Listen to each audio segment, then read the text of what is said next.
Hey, what's going on, everybody? Yeah, it's King Gade coming at you early in the morning. Well, early in the morning over here. Don't know exactly what time zone it could be where, somebody else might be watching this. It could be like late at night. Anyway, oh, I look like a, I look like a giant on here, like when the monsters be growing in Power Rangers. They make my monster grow.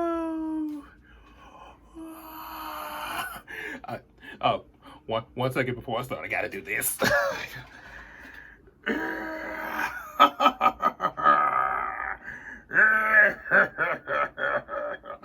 Oh no, he's big. Oh, well, that's a classic. Classic effect, Pretty much, you put the camera at a low camera angle, and they're big. And we still enjoyed it anyway. No idea. Anyway, sorry about that bit of distraction there. I had a moment. So anyway, what I want to talk about in this video is about Disney remakes. Yeah. Whoa! Don't change the channel yet. Of course, I know a lot of cases and a lot of people, not way too many to let. I ain't even. I'm not gonna call out any names because but a lot of people in general, and that's their opinion. A lot of people seem to have problems with the Disney remakes.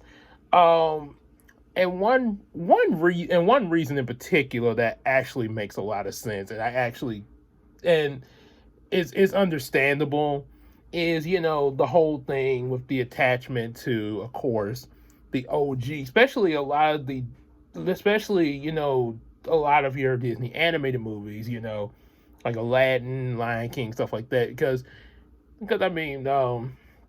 like one thing one of my coworkers told me about at Kroger is that the whole is that when you're a cartoon or animated, you can do anything. You're not limited. You're not limited to certain things. You can actually do pretty much anything you want there. But when it's live action, it's there's a lot you can do with that, but not the same way as in an animated feature. So okay, that kind of makes that's kind of a sensible argument there. But what I'm here to talk about is basically, in my opinion, what Disney remakes seem to work. And there is a chance that some of these that I list off in this little vlog might actually be reacted to in the future. It's a possibility. I know a while back I mentioned about Disney giving me a lot of flack about the Darkwing episodes that I tried to re-upload on the channel, and yeah, I couldn't and had a fight with episode 3, like, oh no, it's a copyright thing, we're taking it down. I put it back up, they take it back down. Yeah, so that's either here or there. So I don't know what the future could be in reacting to Disney movie, except for the Muppets is still going up. We will have we'll have that up tomorrow. Yeah, Muppets movie reaction will definitely be up tomorrow. So anyway, the Disney remakes that I think could work, that I actually believe work, and also I guess soon to come that could possibly work. First up is Aladdin. That was well, no, I take that back.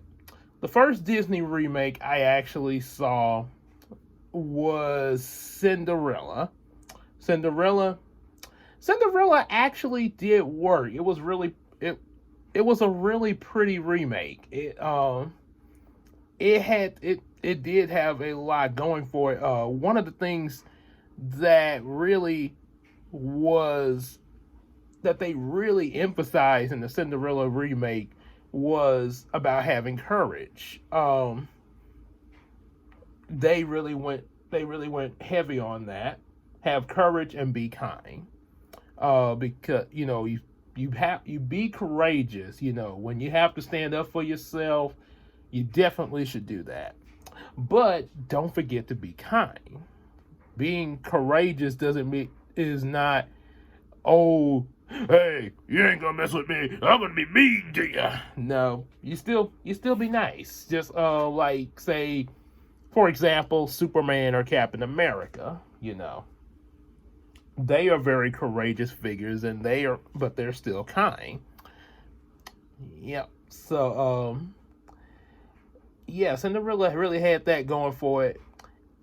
As for some nitpicks and flaws, because I have to state that even in a good movie, they could have had the rats didn't talk. That was and probably anybody who probably didn't like the Cinderella remake, that's probably a reason there. No talking rats. And the reason why that probably was a problem there, one, because it was in the original movie, obvious reason. Two, they mentioned about the fact that she can hear them talking to her, and they respond to her as if they do understand her. So why would she not? Why would she not have like a Dr. Doolittle effect? Maybe where maybe she has some ability that she's born with where she can hear these animals talk like Dr. Doolittle. I'm just saying, that could have actually worked for the live action remake, and then it would have given us a reason why nobody else could hear the animals but her. Yeah, why not do something like that? I mean, it worked. It worked with they even did something like that with Penny Proud in an episode of Proud Family. Only one episode though. Yep. So that, and also one other flaw with the Cinderella movie was there were scenes where she left the house to go horseback riding and go into town, getting stuff into town and stuff like that. They tried to clarify that by saying the only reason why she didn't completely leave the house was because of a promise she made to her father. Okay, that's something. I will give them credit for that. But I think it would have been a lot stronger if it had just been simply like the animated version where she was completely shut in. You could still have that she wants to respect her father, but I think why not have it where she's a shut-in, like the animated version. And what I mean by that, where she's afraid to even come out due to the fact of how she's being treated. Like it could be like it could really mentally affect her and everything. So when a person is becomes frightened or scared, they could, a lot of times they will act in ways that maybe they didn't usually act. Maybe with the kind and be courage part. What she could have been she could be somewhat of a courageous person, Cinderella. But what if she's trying to make her stepsisters and stepmother happy, and all of a sudden they start showing their true colors, and it makes them, and for some reason it makes it develops a fear in her where she loses that courage because of what she's in, and then to the point that she doesn't even want to come out. Why not have it like that? And then maybe now one advantage that they did have with her going out sometime, like with the horseback riding, was she met the prince, and they did try to. I give the movie a lot of credit for trying to develop something between her and the prince. Making, trying to kind of get to know each other a little bit, but without actually knowing each other. That was actually a good little feat. I'm I want to. I'm not completely sure how now. I don't know. Maybe what they could have done, if they kept with like how she was in the animated where she was afraid to come out. Maybe maybe they could have had it where maybe her maybe her stepmother and stepsisters would go out and leave her home alone before the ball. Yeah, leave her home alone to tend to the house and everything, and maybe the prince is just out and about and comes across the house, and you know, and just maybe some kind of way, maybe she's outside doing some stuff, and they could have a talk there. Yeah, maybe that could be how you have their first meet before the ball, and then all of a sudden, like, oh, you're a prince? Yeah, I mean, that could work. So, yeah, that's what they could have done differently. But other than that, other than that, I still enjoyed the Cinderella remake. It's not the best, but it did. But it could. There were ways that it could work, and it is.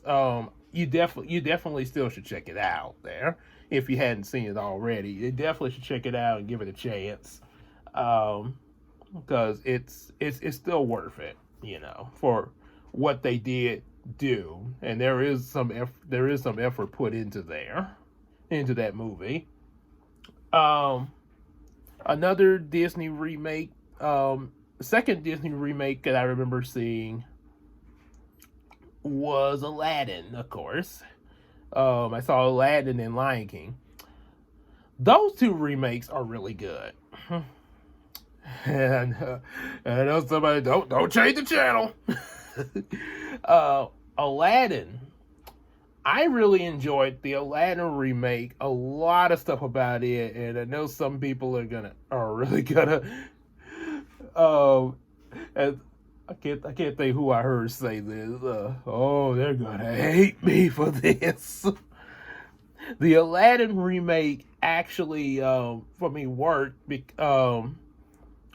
They try to be realistic with the Arabian culture and everything. Like how the cartoons say, "Brush up your Sunday salon," which I brush up your Sunday salon, which was an ad lib, and they wanted to put some humor, and I think probably Robin Williams was probably thinking about church when he said it. Brush up your Sunday salon. Because that first thing came to my mind when I heard it as a kid, like going to church on Sunday. The actual culture behind that movie, they changed it to Friday Salam, because of the holiday that's represented. A lot of y'all watching probably knew about this.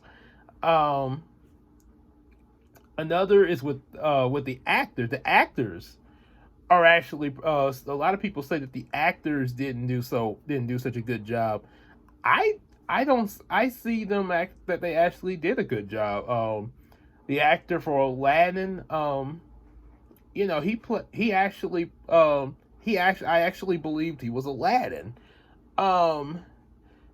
Now with the wardrobe, especially like when he was a street rat, I get that they were going for traditional wear of the country and everything, but especially the movie's rated PG.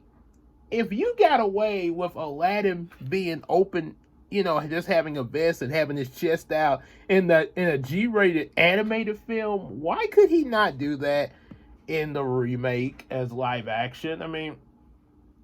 He's especially, you're getting somebody that's fit. That could still work. And then plus, if he's a street rat, wouldn't that kind of make him look, look more of the part, that he's on the streets and stuff. I can understand maybe not. I can understand having the shoes on and not barefoot because live action. Maybe you don't want your actors to be maybe walking around barefoot so much. Okay, I can get that much, but yeah, they could have had him do an open shirt number, to make the part pop. But other than that, yeah, he did a good job. He did a great job. Some people say that he didn't put a lot of energy into, Aladdin with the singer, but I just took it as he just sort of had that smooth style of acting. You're like, yeah, what's up? Like, gotta keep one jump ahead of the bread line, one swing ahead of the sword. I steal only what I can afford. That's about everything. He just had a slightly different style to it, but I still believe that's Aladdin there. I mean, that's still he still pulled off a good Aladdin there. So that did a good job. They tried to make him and Jasmine have more, sort of like what they did with Cinderella. They tried, maybe they tried to put more between him and Jasmine there, especially like with the added song of Speechless, kind of inspired by Jafar's line in the animated series, "You're speechless, my dear, a fine quality of the wife." Yep, and we'll get to Jafar in a minute. Jasmine actually did pretty good. I like Naomi Scott. As we all know, she was the Pink Ranger in the live action Power Rangers 2017 that didn't quite do so well, but no fault of Naomi Scott. Yeah. She did really well. People say about their singing not being all that, and the whole auto-tune thing. They're singing their songs. Okay, come on. Not with the auto-tune crap. Yeah, it really get. I know some films, I guess, have that going. I think there was one like Puppy Star Christmas where someone was auto-tuned, the little girl in there, and even though she really could sing, but they auto-tuned her. But I'm pretty sure these actors were singing. I'm pretty sure these actors were singing. Especially Whole New World. I really like that. There, one complaint is probably that they didn't go all over the world. However, I think what they were going for in that was the fact of showing her around her kingdom. Going around her whole kingdom, because her thing was just wanting to get out there and really get to know her kingdom more. And she felt like, if I get to know my kingdom more, I could better rule the people. And why can't I be the new sultan? Just because I'm a girl doesn't mean I can't be the sultan. So they really did a good job with that.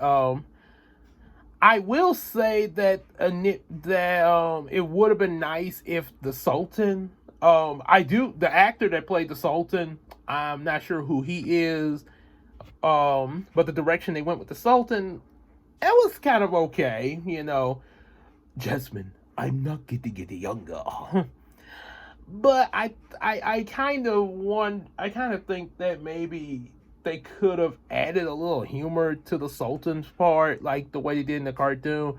Douglas Seal, who voiced him in the animated movie, that did a really good job, by the way. it would have been it would I don't know if he's still alive, but it would have been interesting if he could have reprised his role as a live action Sultan. Because if you look at Ernest Saves Christmas, where Douglas Seal plays Santa Claus and looks a lot like Santa Claus with the white beard. Yeah, he really could pull off the Sultan's look. Yeah, he could really pull that off. So there's that. There's also what else I want to say. Oh yeah, but other than that, it was just okay with the Sultan. Yeah, so I give you that nitpick. Jafar now. Jafar was not bad in the movie, and I know somebody's gonna rush to that comment section right now and be like, "You don't know what you're talking about." Okay, so hear me out. I really, for what they were going for in a more realistic tone, Jafar actually worked for that. For this movie, for what being its thing, being what they wanted to be for more realistic style, and I guess that could be said about the Sultan too. Jafar's thing, I like that they gave him more background to his character, to the story. He did want to take over the world, but they kind of gave him a slightly more detailed purpose in the beginning of the movie, with the whole thing they mentioned about Shirabah. Yeah, he wanted to, because he mentioned how he used to be a thief like Aladdin. You steal an apple, you're a thief, but you take a kingdom and you're a ruler. So yeah, he started off pretty much like Aladdin, and the scene where he got arrested, it kind of hinted at the fact that he probably took some illegal actions to get to the position he was in now. So yeah, there was that. So yeah, there was that, and then also and yeah, he was dead set on wanting to get rid of Shirabah, which yeah, I guess if you involved in some crooked stuff, yeah, you kind of, yeah, in Jafar Fisher, you probably would be trying to get rid of any connection to where people could, pretty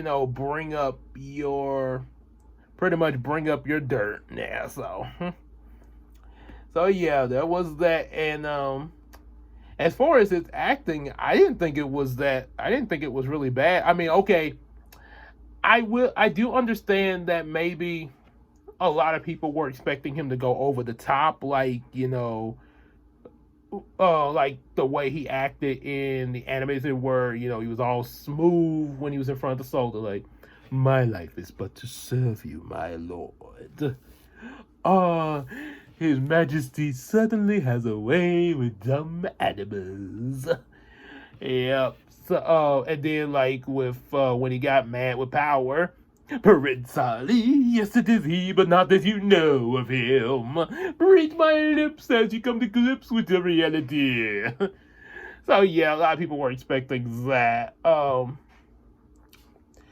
expecting him to go over the top. He did go over the top in the scene when he rubbed the lamp and the genie came out.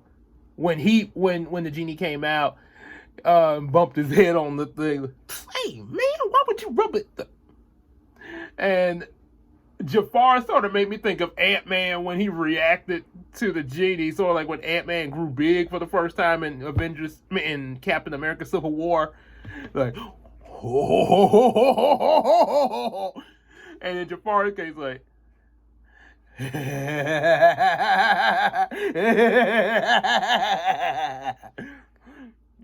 he did have a crazy moment there. I think they sort of dove more into the civilized part of him The way they directed the actor playing him, they seemed like they were trying to go more civilized. As far as him going a little cuckoo for Cocoa Puffs, as the genie said, I work for Senior Psychopath now. A lot of that seemed like when he did his mind control thing, it seemed like in a lot of scenes Jafar wanted to go crazy and over the top, but he had to hold himself back. And this what and it's not in reference of the move of like anybody, on set telling him to do that, but it's almost like as his character, he was trying to hold himself back to keep up his front, in front of the Sultan and Princess Jasmine. You know, seemed like he was. I kind of sensed that deep down inside he was kind of unstable, the character. And when he went mad with power and wished to be a genie, or wished to be the strongest being, one powerful being of the universe coming up. And all of a sudden he looks like something out of Spartan. Yeah. So yeah, I kind of sense, his character was trying to hold back his true nature until, he went mad with power. So it was just a slightly different direction there, but yeah, other than that, it did. Another nitpick, they could have made the genie red. When Jafar became a genie, he should have been red. I don't know why they didn't do that. I mean, you made a blue Will Smith, why not a red Jafar, whoever the actor was? Yeah. And maybe I would say that he should have disguised himself as an old man to Aladdin, but I kind of let that one slip because they did sort of they did sort of write their way out of that one because Aladdin did recognize him. Of course, Jafar didn't until, he researched and all that and the magic broke. But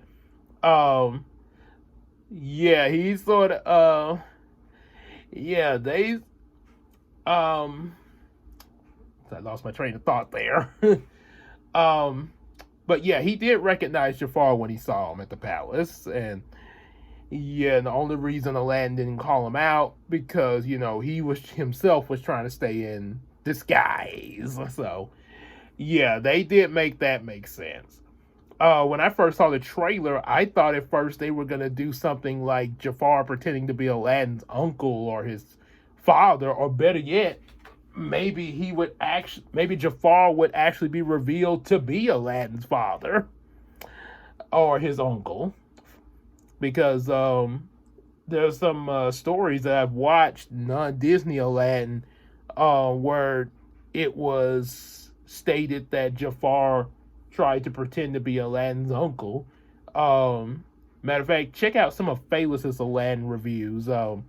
They kind of explained that a little bit more. I thought maybe that's what they were going for, but it didn't. But it was still good. I also, and one other thing I did like with Jafar was the hypnotizing. That when he put up his staff to hypnotize the Sultan, and he even tried it on Aladdin. They did this whole demon voice. Yeah, he said, yeah, they sort of went sort of like made me think of something out of Paranormal Activity when Katie was possessed. I think we'll be okay. Yeah, so that was a neat little effect to the hypnotizing thing. And yes, I ain't gonna address the elephant in the room. They should have had Iago talk more. I mean, he's a parrot. Why not have him talk? Yeah, I mean, okay, he did talk, but I mean, why can't he talk like the way he did in the cartoon? He's saying all these other lines like a normal parrot. You could have let that one stay. I mean, even with being more realistic, Iago could still have a conversation with Jafar like he did in the cartoon. Why? Oh boy. But other than that, the rest of it still works there. And the other, and one thing I will, there's one of the thing, the genie. Before I get into the genie, I will say in respect for Robin Williams um, as well as Claire, who, you know, one thing that was really upsetting was the fact that Disney did not pay tribute to Robin Williams.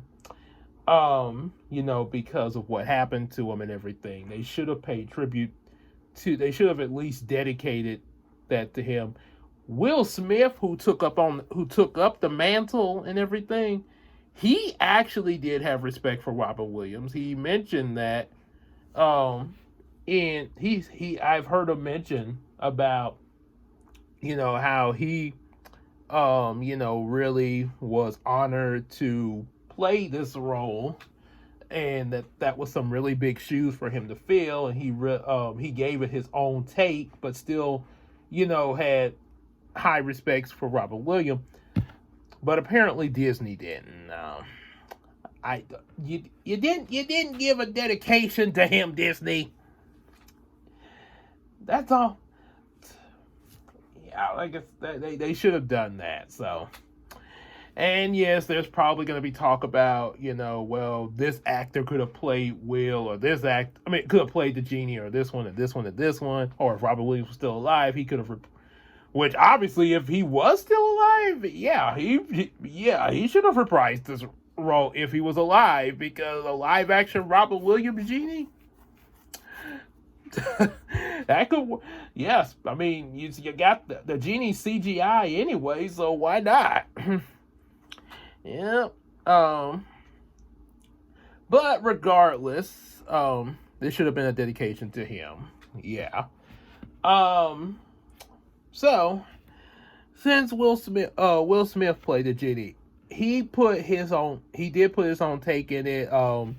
A lot of what he put into there was sort of his Fresh Prince nature, like Fresh Prince of Bel-Air, mixed with some of the ways he's done in other movies there.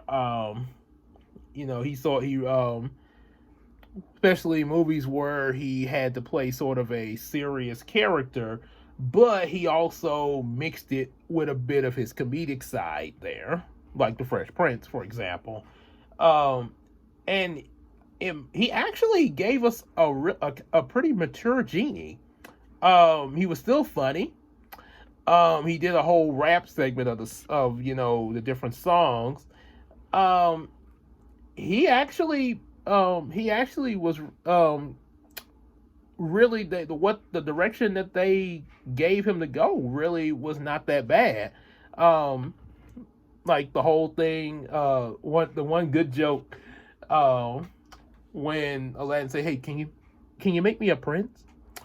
There is a lot of gray in that area. I could just make you a prince." And all of a sudden, this guy pops up, and Aladdin's like, "Oh, no. Yeah, that's right, because you'll be snuggled up with that guy for the rest of your life. You gotta be specific with your wishes." That was actually a clever bit of writing. And humorous, mature, and also, yeah, you do want to be specific with your wishes. And as a matter of fact, if you look at the deleted scenes, he even went further explanation behind the "be specific with your wishes," even showing a clip of the Midas touch. Yep. And with also another thing that was really likable with Will Smith's genie, with what they wrote for him, was the whole thing of helping Aladdin, really, talk with the Sultan and everything. Nothing against the OG, where Aladdin didn't seem to have any problem with it, but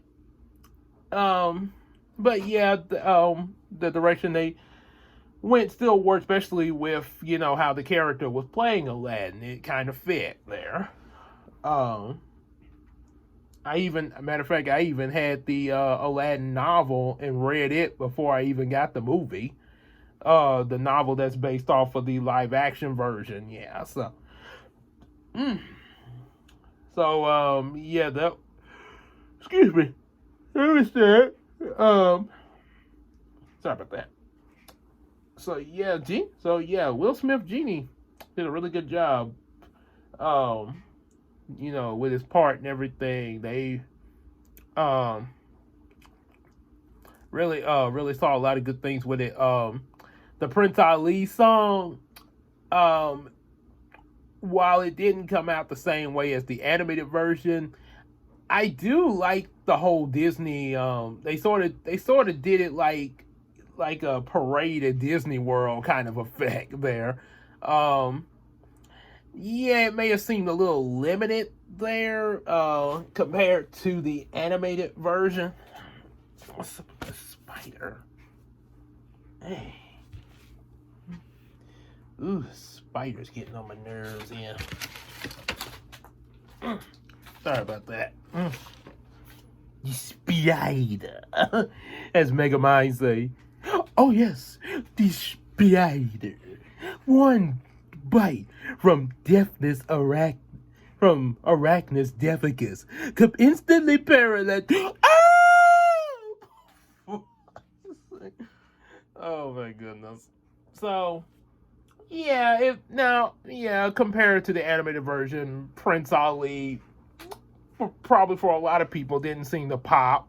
Because animated went all out, with him getting the muscles and stuff like that. So that's understandable with that song. But the performance of it was not bad though. Yeah, them doing the number and the whole Disney World effect, but I could understand if missing out on a lot of the special effects was probably a problem. And seemed like they were sort of restricted for some reason. With the others, like Friend Like Me, they really went with that song now. I can sing rap dance if you give me a chance. Oh, don't sit there buggy eyed. I'm here to answer all your midnight. Oh, pretty much that.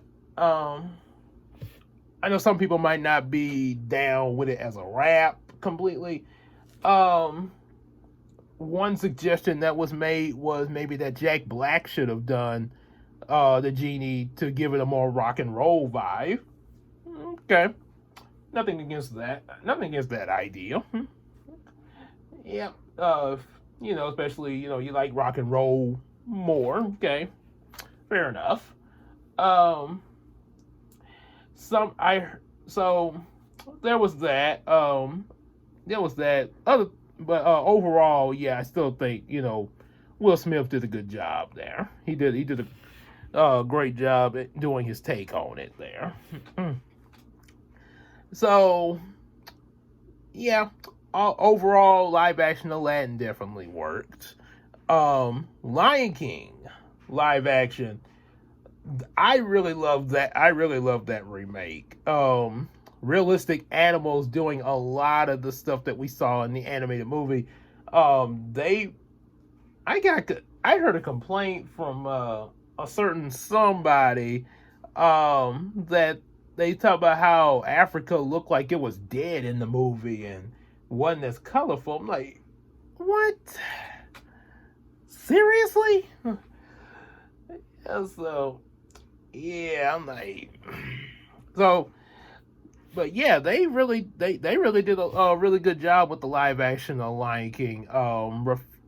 The matter of fact, there was a few things that they changed to make it like authentic Africa, like the what Rafiki used on Simba, when he was born, like in the animated he did that coconut thing and the sand and all that.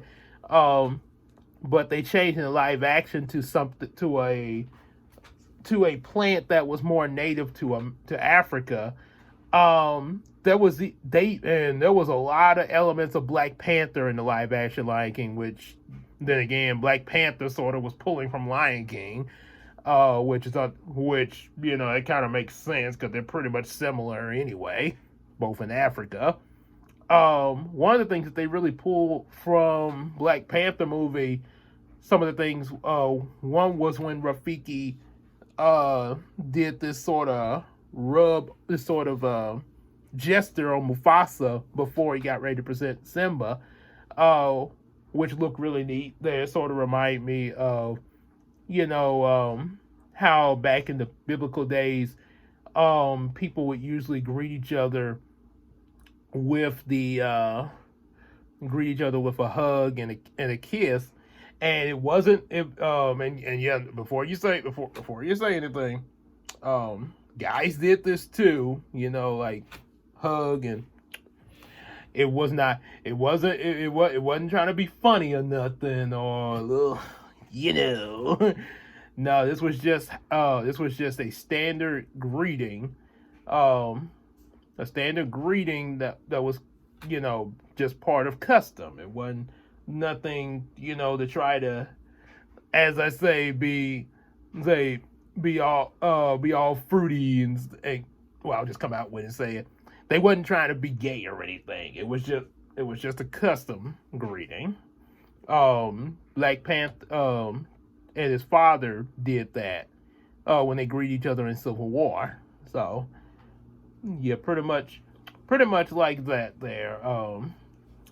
So there was those gestures. How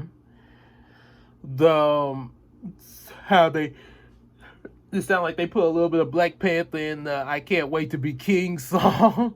Ooh yeah, ooh ooh yeah, ooh hey yo.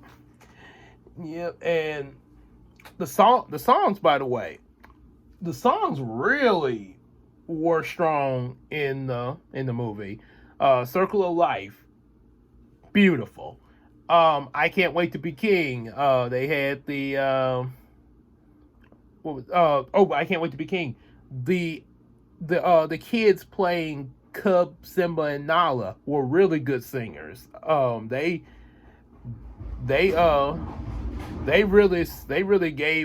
really put their all into their singing. And then like Hakuna Matata really surprised me. I'm not saying that Timon and Pumbaa were going to be bad singers or anything, but they were top-notch singing. I mean, even more so, because I was kind of thinking, it'd be more like the singing you would, like, maybe not bad singing, but maybe like, just a basic, maybe like a basic average singer, and with some, like a bit of comedy, which they did have comedy in it for Timon and Pumbaa's part. But yeah, they really popped with their voices, like Hakuna Matata. What a wonderful phrase. Hakuna Matata.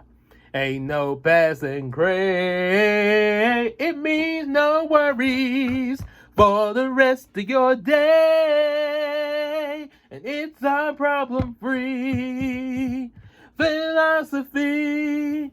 Hakuna Matata. And that, especially when Simba joined in with them, it means no worries for the rest of your day.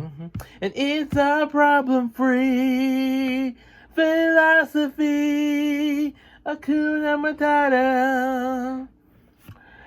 And another popping moment when Simba grows up and is then voiced by Donald Glover. And I'm sorry, but people talking about, well, Donald Glover wasn't really singing all that good. I strongly disagree.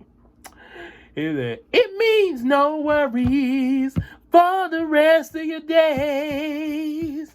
And it's our problem-free philosophy. Hakuna Matata, oh, Hakuna Matata, yeah. Hakuna Matata, oh. It means no worries for the rest of your day. And it's our problem-free philosophy. Hakuna Matata. One more time. No, I think we've had enough. No, you've gauged it. It means no worry. Oh no, he's riffing. This is a nightmare. Yeah, the characters were having to tell him, okay, yeah, you're singing good, but you're out singing us. But yeah, they did that was good. And then especially like when he sung with adult Nala, Beyonce, the "Can you feel the love tonight? The peace the evening brings, the world for once in perfect harmony with all its living things." That was really good. There's yep, and people I heard somebody say that Beyonce was pulling back so Donald Glover wouldn't look bad. I mean, get somewhere and sit down. As my boy Mike at Kroger would say, get somewhere and sit down. Yeah, they did. They did a really good job with that. And you think I forgot about this? Be prepared. Be prepared was good, and let me tell you why. Yes, they did not do the full length, where I know that your powers are pretentious. They're as wet as a warthog's backside. But thick as you are, pay attention. My words are a matter of pride. It's clear from your vacant expression. The lights on the lawn upstairs. So it wasn't the full length like that, but there was a reason behind that, and it actually still works. Because the hyenas in this live action movie were played up that these hyenas were kind of no nonsense, especially their leader Shimzy. There were two hyenas that were sort of, I guess they were supposed to be Bonsai and Ed, sort of like the two that was like, man, hey, back up, man. Look, I feel like you're doing this on purpose. I need my personal space. Oh, sorry. So I guess they were supposed to be giving us the comedy that Ed and Bonsai gave. That's all right. But what they were going for with the hyenas, they sort of made them more. Oh, they were trying to make them more threatening and more serious. Which is like they even mentioned about how the hyenas have had wars with the lions for centuries. So yeah, I actually that was pretty good little way of doing it, and because of that, you see, Scar had to be a lot more clever to get these hyenas to work with him. Animated, he was calling them idiots in the Be Prepared song, constantly. So that was why that's why you heard the lyrics you heard in the live action, because if he had insulted them in the live action, they probably would not have worked with him. So Scar had to really sell himself, So that's why that was. In case, we got wonder, why didn't Scar sing the full song? Why didn't they have the full on number and everything? Well, that was why. So, yeah, prepare for the coup of the century. You're prepared for murkiest scam. Meticulous planning, the cage of denial is simply why I'll be king, undisputed, respected, saluted, and see for the wonder I am. Yes, my teeth and ambitions are bare. Be prepared, be prepared, be prepared, be prepared, be prepared, be prepared. Be prepared! Be prepared! Be prepared! Yes, our teeth and ambitions are paired. Be prepared!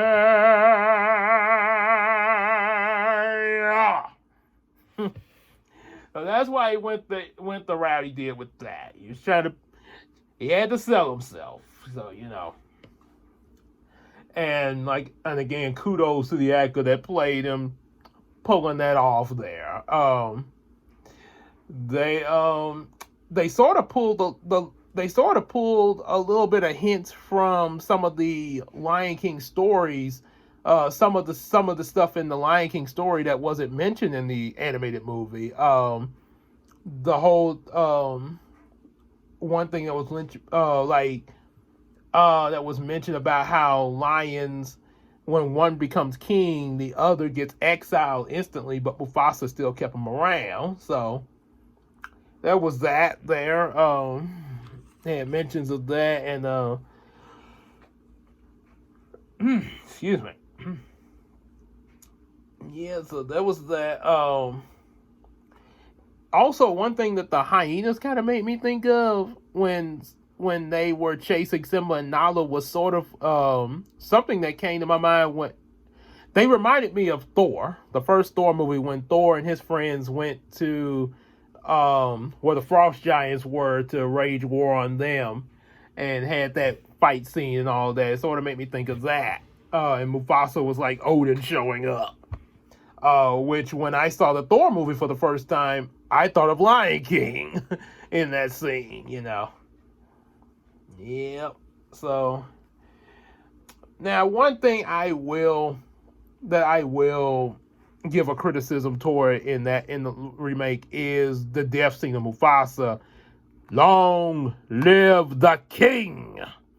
Yeah, yeah, that they could have done that a lot better than what they did. That particular scene, because you know, in the animated version, it was like, long lives the king. Dum. Ah! Yeah, they should have put more into that scene. Yeah. Yeah, a lot of, but everything else, they did a really good job with. I like that they gave Timon and Pumbaa some friends. Some other people, they made it where the place where Timon and Pumbaa were living was more where a lot of the prey was going to live, the animals that the lions eat.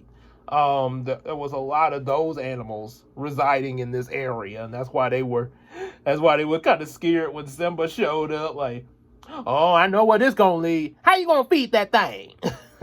So, yeah, there was that. Which probably chances are we're not gonna get a live action Lion King 1.5. But I kind of could understand that because I think that movie works as it is, you know, as an animated feature only because Timon and Pumbaa were breaking the fourth wall a lot. I don't think that would really translate well to live action. I mean, I know we got fourth wall breakers in live action, but I don't think it would work for that. Especially the story behind Timon and Pumbaa, mostly Timon. They are trying to go a new direction with the Lion King sequel by making it more of a prequel relating to Scar and Mufasa. So I'm kind of interested to see what that's going to bring. That's something new. So, yeah, that has not been brought to the big screen. So yeah, it'll be interesting to see what they do with that. So yeah, there's that with Lion King. And another and the last live action movie that I have seen that I really like is Mulan. Oh, I can already see it. Oh, I'm going to be dishonored. Gabe, how dare you like the live action Mulan? Dishonor on you. Dishonor on your house. Dishonor on Brownie. Dishonor on the plush toys. Dishonor on everything you stand for. Calm down, Mushu. And yeah, I know Mushu was not in the movie, which a lot of people are mad about. And yeah, okay, that's okay. I'll give you that, you know, because I mean Eddie Murphy, the talking dragon. I really like that. I kind of missed that now. I'll acknowledge that elephant in the room. However,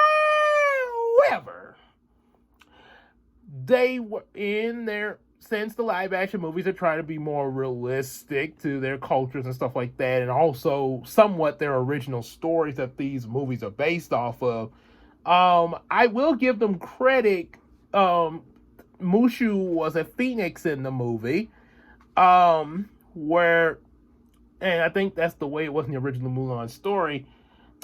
But they could have had a little bit more interaction with Mushu. I'm not saying that the Eddie Murphy had to play the Phoenix and come down making jokes and stuff necessarily. But I mean, like, maybe the Phoenix would, like, maybe Mulan's gonna give up in one scene and the Phoenix comes down. You must not give up. Don't turn your back. Go. Yeah, something like a wise old sensei kind of thing,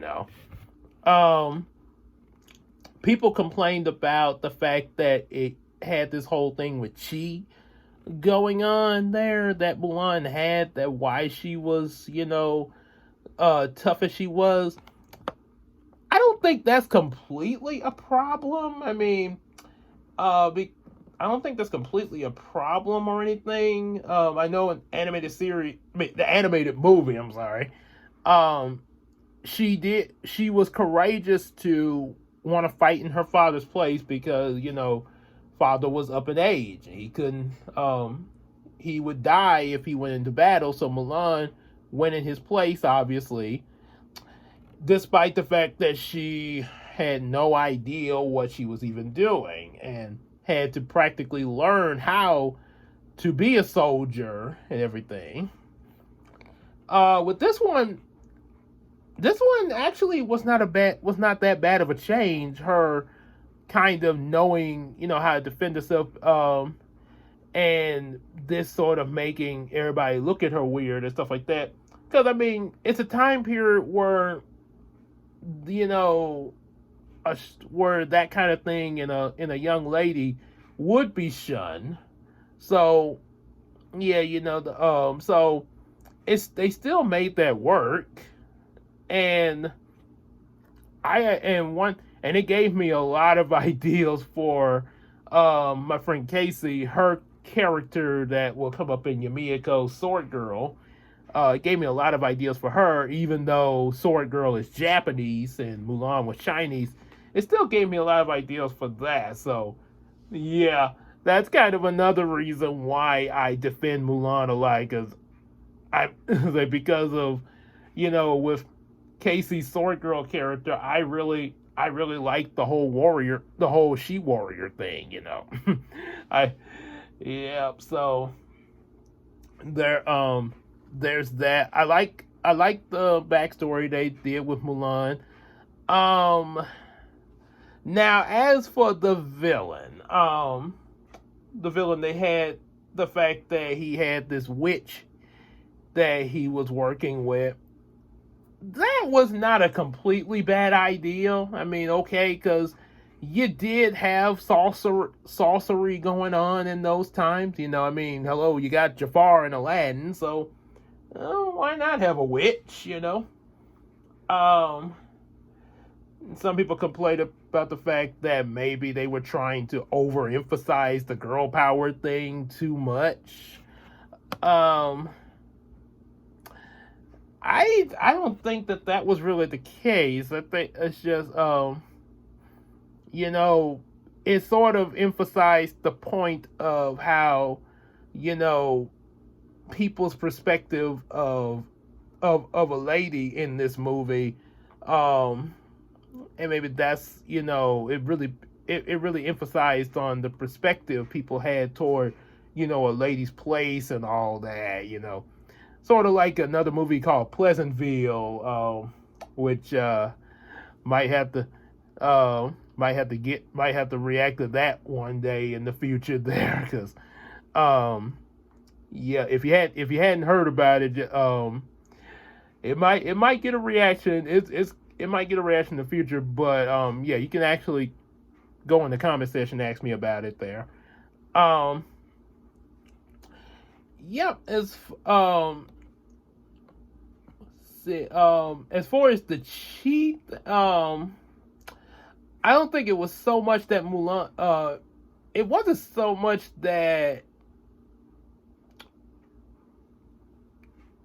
you know what? I don't think I really had a problem with the cheat thing, because I mean, it's the I mean, for the culture and everything, that is kind of part of what they have going.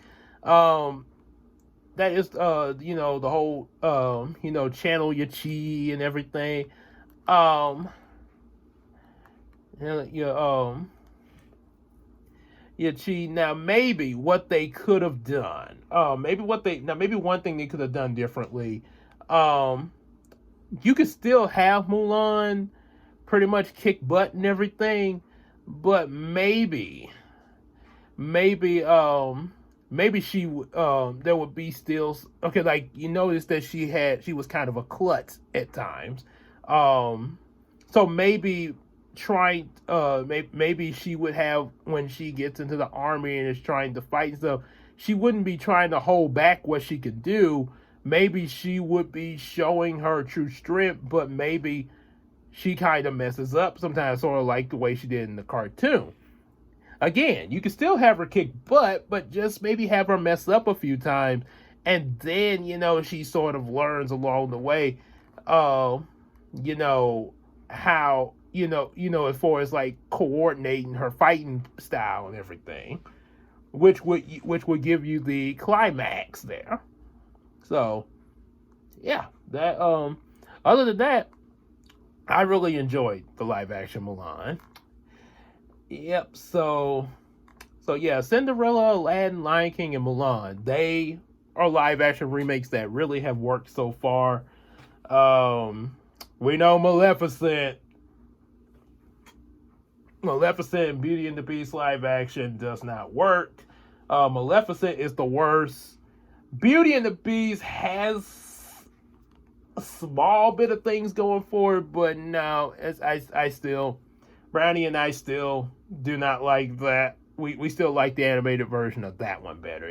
They did not do it justice for live action, especially the talking furniture. Ugh, that stuff creeped me out. And I told somebody at work about this, and he's like, "Well, it's just a live action version of the furniture. That's how they would look like it." I was like, "Dude, they can make some live action furniture look better than that." So yeah, there's that. Those two won't work. Cruella's probably gonna fail. Probably. Yeah. I don't I don't know if I will see it or not, but it's probably failing. The Little Mermaid is a live action movie I do look forward to. I really hope that they do a good job with the live action Little Mermaid. They try to do it more in the Caribbean kind of style, so that's why there's talk of it, the Little Mermaid being black because of the whole Caribbean thing. So I really look forward to that, to see what they do with that. As for any other live action remakes, we'll just have to see when they come. But one thing I definitely want to make known in this video is that while some live action remakes don't work, like Beauty and the Beast and Maleficent 2, I don't know why that sequel was made. There are live action remakes that do work and are actually pretty good. Granted, some of the differences between them and their, animated original counterparts, are obviously going to be different and may paint a few nitpicks. They can still work, which is Cinderella, Lion King, Aladdin, and Mulan. So sorry to make this so long. I wasn't even intending for it to be this long, but that's what I have to say on how I feel about the live action remakes and why, in my opinion, the ones that I listed, that I do enjoy, why I enjoy them, and why I think they work. And like I say, people talking about don't do any more remakes. I don't. Disney's gonna keep doing what they're gonna do. My only thing is that they just make it good. Whether it's animated, live action, CGI, however they do it, as long as the movie is good and enjoyable and is true to what it's trying to be, yeah, I'm for it. I just like a good movie and to see the good in it. So there's my full hour 2 cents on that. And now if you'll excuse me, I gotta get ready for my day job and then come back and get the Muppets ready so y'all can watch it tomorrow. Probably either tomorrow morning or afternoon, but definitely will be tomorrow though. See you later.